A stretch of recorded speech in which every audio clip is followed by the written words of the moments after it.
ভালোবাসার মাঝে মান অভিমান থাকবেই। মাঝে মাঝে মান অভিমান সম্পর্ককে আরো গাঢ় ও গভীর করে তোলে। আবার কখনো রাগ থেকে ক্ষোভ, ক্ষোভ থেকে অভিযোগ, অভিযোগ থেকে ইগো প্রবলেম। আর বুঝতেই তো পারছো ইগো প্রবলেম থেকে কি হতে পারে। না, সে ভয় পাওয়ার কিছুই নেই। কারণ তোমার প্রিয়জনের রাগ অভিমানকে মিষ্টি করে ভেঙে দিয়ে সুন্দর ও রোমান্টিক সম্পর্ককে আরো মধুময় করে তুলতে কিছু সুন্দর সুন্দর টিপস নিয়ে এসেছি তোমাদের জন্য। তাহলে কথা না বাড়িয়ে চলো দেখে নিই প্রিয়জনের রাগ ভাঙানোর উপায়গুলো কি কি।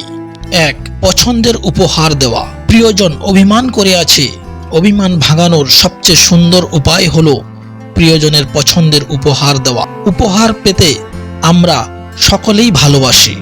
উপহার ছোট বা বড় হয় না, ভালোবেসে দেওয়া সব উপহারই কিন্তু মূল্যবান হয়। তাই তোমার প্রিয়জনের রাগ ভাঙাতে ফুল অথবা যে সেটা সবথেকে বেশি পছন্দ করে এরকম কিছু জিনিস দিতে পারো, যা মুহূর্তের মধ্যেই তোমার প্রিয়জনের মুখে হাসি ফোটাবে আর সঙ্গে সঙ্গেই সব রাগ গলে জল হয়ে যাবে। 2. অনেক দিনের কোনো না পূরণ করা চাহিদা পূরণ করা। বললে হয়তো বিশ্বাস হবে না, এটা খুব সত্যি যে ভালোবাসার মানুষের কাছে অনেক আবদার থাকে, অনেক শখ জমানো থাকে, আর সেগুলি সব শীঘ্রই পূরণ করা সম্ভব হয় না অনেকেরই পক্ষে। যদি কখনো প্রিয় মানুষটির সেরকম কোনো চাওয়া জমে থাকা কোনো ইচ্ছে পূরণ করে সারপ্রাইজ দেওয়া যায়, তাহলে সেই প্রিয়জন তোমার দায়িত্ববোধ সম্পর্কে সন্দেহমুক্ত হবে, আর সেটা রাগ ভাঙানোর পাশাপাশি সম্পর্ককে চিরস্থায়ী করবে। হতে পারে পছন্দের কোনো উপহার, হতে পারে তার প্রিয়জনের কোনো পোশাক, কিংবা ঘুরতে যাওয়া, ভালো কোনো খাবার। দেরি না করে ভেবে ফেলো কোনটি করতে যাচ্ছ প্রিয়জনের রাগ ভাঙানোর জন্য। বন্ধুরা, তা কিন্তু কমেন্ট করে জানাও। 3. তোমার নিজের 5টি দোষ বলতে বলা, যা শুধরে নিতে চাও। এটা এক অভিনব সাইকোলজিক্যাল ট্রিটমেন্ট যে প্রিয়জন খুব কম রাগে, কিন্তু তোমার প্রিয়জন যদি খুব বেশি রাগ করে থাকে, তাহলে এই উপায়টি তোমার জন্য। কি করতে হবে এবার বলি। তোমাকে বলতে হবে, আমি নিজেকে একটু শুধরে নিতে চাই, তাই আমার এমন 5টি দোষ বলো যেগুলো শুধরে নেওয়া খুবই দরকার। এরপর তোমার প্রিয়জন একটা করে তোমার দোষ বলবে আর তুমি কাউন্ট করবে। একটা দোষ বলবে আর দেখবে তোমার উপর তার রাগগুলো ঝরে পড়েছে। 4. কাগজে কলমে চিঠি লিখে দেওয়া। এই পদ্ধতি আধুনিক ডিজিটাল যুগের মানুষের জন্য, বিশেষ করে শিক্ষিত যারা, তাদের কাছে খুব কার্যকরী কৌশল। কারণ মুখে যা বলা যায় না তা অনেক সময় লিখে বোঝানো যায়, আর লেখায় যে গভীরতা থাকে মুখের কথায় তা থাকে না। সেটা নিশ্চয়ই জানো যে লিখিত কোনো বার্তা না পেলে মৌখিক কথায় কোনো প্রাতিষ্ঠানিক কাজই হয় না। প্রিয়জনের খুব গাঢ় অভিমান কিংবা তোমার উপর কোনো গুরুতর দোষ আরোপিত হয়েছে, বিষয়টা যদি এমন হয়ে থাকে, তাহলে কাগজ কলম নিয়ে বসে যাও চিঠি লিখতে, আর মন প্রাণ উজাড় করে গভীর ভালোবাসায় ভরা চিঠিটি লিখে দাও তোমার প্রিয়জনকে। দেখবে চোখের জলে তোমার কাছে ছুটে আসবে তোমার প্রিয়জন। 5.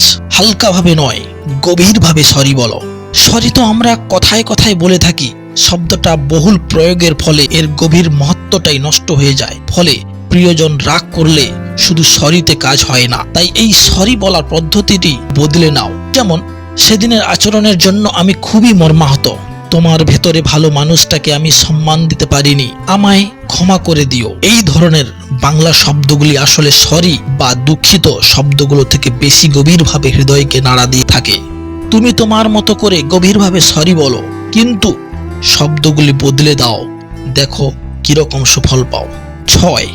লং ড্রাইভে যাওয়া। ঘুরতে যাওয়া আর লং ড্রাইভে যাওয়া এক নয়। কেননা ঘুরতে যাওয়ার আগে সব ঠিকঠাক করা থাকে, শুধু যাওয়াটাই বাকি। আর লং ড্রাইভে থাকে অ্যাডভেঞ্চারের সুযোগ, অর্থাৎ ঘোরার বা ভালো লাগার বিষয়ে খোঁজ করা।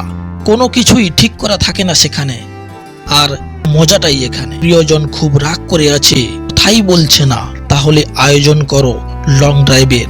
যেতে যেতে গুনগুন করে গেয়েই ফেলো না, এই পথ যদি না শেষ হয় তবে কেমন হতো। দেখো পরের লাইনটা নিশ্চয়ই তোমার প্রিয়জন গেয়ে উঠবে, আর তাতেই হবে কেল্লা ফতে। দেখবে মুখে কুলুপ এঁটে রাখা প্রিয়জনও মুখ ফুটে কথা বলতে শুরু করবে। 7. প্রিয় স্থানে বেড়াতে যাওয়া। এবার আসি বেড়াতে যাওয়ার প্রসঙ্গে। প্রিয়জন খুব বেশি রাগ করে আছে, তোমায় ভুল বুঝে দূরে সরে যাচ্ছে। বেশ, তাহলে সময় বের করে তোমাদের দুজনের প্রিয় স্থানের বেড়াতে চলে যাও, যে স্থানটি তোমার ভালোবাসার মানুষটির খুব প্রিয়। হয়তো সেখানে তোমাদের ভালোবাসার অনেক স্মৃতি জড়িয়ে আছে। হয়তো মাথায় আসতে পারে, ইস কত বদলে গেছে সেদিনগুলো, কত ভালো ছিল আগেকার সেই সময়। মনে হোক, তাতে ক্ষতি নেই, গল্প শুরু করো। তবে গল্প থেকে যদি ঝগড়া শুরু হয়ে যায় তাহলে আমাকে দোষ দিও না। তবে তুমি কিন্তু অভিযোগ করো না নতুন করে, তাকে বলতে দাও, দেখবে রাগ গলে জল হয়ে গেছে। 8. হাত ধরে দীর্ঘক্ষণ নীরবে বসে থাকা। রেগে থাকা প্রিয়জনের মনের ব্যথা বা উত্তেজনা সংস্পর্শের মাধ্যমে দূরে সরে যেতে বাধ্য। তাই হাত ধরে থাকা শুধু নয়, ভালোবাসার মানুষকে আলিঙ্গন করার মাধ্যমে তার মনের কষ্ট জমে থাকা রাগ কমে যেতে বাধ্য। 9.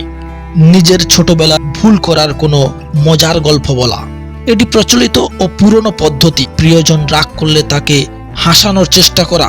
এটা তো সত্যি যে তোমার উপর রাগ করে থাকা প্রিয়জন তোমার কথায় সহজে হাসবে না, কিন্তু তুমি যদি তোমার ছোটবেলার মজার কোনো গল্প বলো যেখানে তুমি বোকামি করেছিলে আর তার জন্য হাস্যকর কিছু সৃষ্টি হলো, এই ধরনের কথা কোনো বইতে লেখা নেই, তুমি ছাড়া আর কারোর কাছে শোনা সম্ভব নয়। সেই কথা মন দিয়ে শুনবে আর হাসবে। হয়তো তোমাকে আবার বোকা, হাবা, বুদ্ধুরাম ইত্যাদি বলে মজা করবে। আর তখনই বুঝবে প্রিয়জন তোমার ভালোবাসায় ডুবতে শুরু করেছে আর রাগ কখন হাওয়া হয়ে গেছে তোমরা টেরও পাওনি।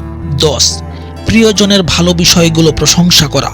সবাই নিজের প্রশংসা শুনতে ভালোবাসে, আর সব মানুষের মধ্যেই প্রশংসা করার মতো কোনো না কোনো বিষয় থাকবেই। সে যদি তোমার ভালোবাসার মানুষই হয়ে থাকে তবে তার প্রশংসার বিষয় তোমার থেকে আর কারো জানা কথা নয়। আত্মীয়দের সামনে তার প্রশংসা করো, ফোনে কথা বলার সময় তাকে নিয়ে গর্ব করো, অথবা সরাসরি বলো যে তোমার এই গুণগুলোকে আমি শ্রদ্ধা করি কিংবা তোমার জন্য আমার গর্ব হয়। দেখবে তোমার গর্ব করা দেখে তোমার প্রিয়জনের রাগ দূরে চলে যাবে। মনে রাখবে, ভালোবাসার সম্পর্কগুলো কিন্তু একরকম প্রিয়জনের ভালো কাজের গর্ব করার মাধ্যমে গভীরতা পায়। তাই প্রিয়জনকে গুরুত্ব দিলে তোমার প্রতি তার শ্রদ্ধা বাড়বেই আর রাগ কমে যাবে। আশা করি বন্ধুরা, আজ থেকে তোমরা প্রিয়জনের রাগ আর বেশি দূর এগোবে না। নিশ্চয়ই বুঝে নিয়েছো প্রিয়জন রাগ করলে তার রাগ ভাঙানোর জন্য কি কি করতে হবে। বন্ধুরা, আজকের মতো এই পর্যন্ত, পরে আবার ফিরে আসবো। ততক্ষণ ভালো থাকো, সুস্থ থাকো, গুড বাই।